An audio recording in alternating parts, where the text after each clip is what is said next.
Hello everybody. In our last video, could universal basic income be a Trojan horse? We argued that UBI's monthly payments to individuals did nothing to address the growing problems of unemployment and precarious work. A much better way forward, many would argue, would be a national job guarantee. So this video explores what that scenario might look like, how it could be paid for here in Canada, and where to expect opposition to it. But first, let's start by looking at what's causing growing unemployment. In 2019, global trade in merchandise reached $18.9 trillion. And in that same year, the global derivatives market equaled that amount in just 3 days. And what that tells us is that big business and big finance apparently now see trading, well, it's really gambling, on paper assets as more lucrative than investing in the real economy, the economy that creates jobs. And that's a problem. Then there's the impact of automation. Back in 2016, a Ryerson University report projected that 42% of the Canadian workforce was at risk of being displaced by machines. Think in particular food, retail, and clerical workers.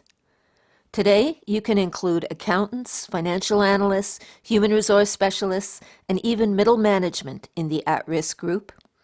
For them, it's not robots. It's now algorithms. Underemployment, much of it involuntary, is also becoming the new norm, and it too is no longer confined to blue-collar workers. A survey done by the Canadian Centre for Policy Alternatives found that more than a fifth of workers in professional fields now find themselves working precariously, with uncertain hours and earnings. At 28%, it's particularly high in educational services. Then there are the 8% of workers who are solo self-employed. Most have precarious work. And finally, the group that is perhaps the most discriminated against in the job world, those with disabilities. They often don't even make it to the job statistics. Something has to be done to solve these problems. What is needed is job creation. And what better way than with a national job guarantee? The policy would be that employment is a human right and government has a responsibility to create jobs for all who want them. So what might these newly created jobs look like? First, they would by necessity be public sector jobs, because the private sector is not interested in job creation unless it's profitable for them. These jobs would be federally funded, but they would be locally administered, not just by provinces and municipalities, but by groups like nonprofits, social enterprises, and cooperatives. At the hub of these different local groups would be a job center, perhaps a revamp of the current employment office. The job centers would act as a community job bank that solicits project proposals from community organizations, and grants would be allocated on the basis of, first, the creation of employment opportunities for unemployed people. Second, no displacement of existing workers, and no competition with existing jobs or existing local businesses. Third, whether the activities contribute to the greater good, both social and environmental.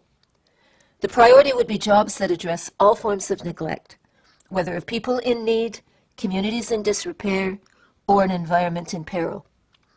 The big point here is that the communities get to decide what their needs and wants are. It's an economic model based on cooperation, not competition. So what would this look like for participating individuals? First, participation in the program would be voluntary, and attempts would be made to accommodate everybody who wants to work, including people with disabilities. The work week could be full or part-time. Second, all recipients would receive a fixed living wage. In all probability, that would be the minimum wage, which in Canada varies by province. Participants would receive benefits. Third, there could be a retraining component done in conjunction with trade schools, colleges, and local businesses. This would help people to transition into jobs in the mainstream economy. For more information, you could check out this Canadian website, jobguarantee.org. And an excellent book to read is The Case for a Job Guarantee by American academic Pavlina Cherneva. The next question is, how do we pay for a national job guarantee without raising taxes, going into debt, or cutting other social programs? It's easy. We return to a highly successful, albeit largely forgotten, strategy from the past. In 1938, under the then Liberal government of Prime Minister Mackenzie King, the Bank of Canada began creating money and loaning it to government by purchasing their bonds and treasury bills. In essence, government began borrowing money from itself. Those purchases continued for 36 years. It was perhaps the most successful period in Canadian history with respect to creating jobs and reducing inequality. And as this graph points out, it was all done without creating debt obligations. And then, poof, virtually overnight, government abandoned the policy.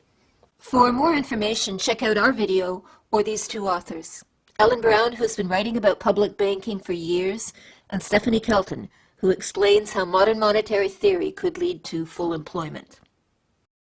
Of course, even though there's a precedent, you can anticipate huge resistance to this concept from the private sector, in particular from big finance, which is used to loaning money to government with money they themselves create out of nothing. Our neoliberal economists in the corporate world that they represent will also strongly disapprove. They'll see a job guarantee as a loss of private sector control of the economy. Then there are the universal basic income enthusiasts, who will view a federal job guarantee as competition with their model, a model which entails a federal monthly top-up income to all residents, regardless of whether they're working or not. As appealing as this approach may seem, UBI doesn't address job destruction. According to a survey of large corporations done by the World Economic Forum, in 2016, 29% of time spent on tasks at work were done by machines and 71% by humans. By 2025, that 29% figure is projected to rise to 50%. If this trend continues unabated and impacts smaller companies, which it probably will, the implications are worrying. There is the real danger that we will end up with a huge, powerless, and possibly permanent underclass of unemployed and underemployed people. The genius of Pavlina Tcherneva's job guarantee model is that it prioritizes care of people, communities, and the environment. These jobs can't easily be replaced by robots. So how do we conclude? Sigmund Freud said that love and work are the cornerstones of our humanness. Part of the genius of a job guarantee is that it creates not just the opportunity to work, but the opportunity to do meaningful work. Work that builds connections with others and with the natural world. But a job guarantee does much more than that. It's a grassroots approach to job creation. It empowers communities to build the kind of economy that they want and need. And that's a major decision.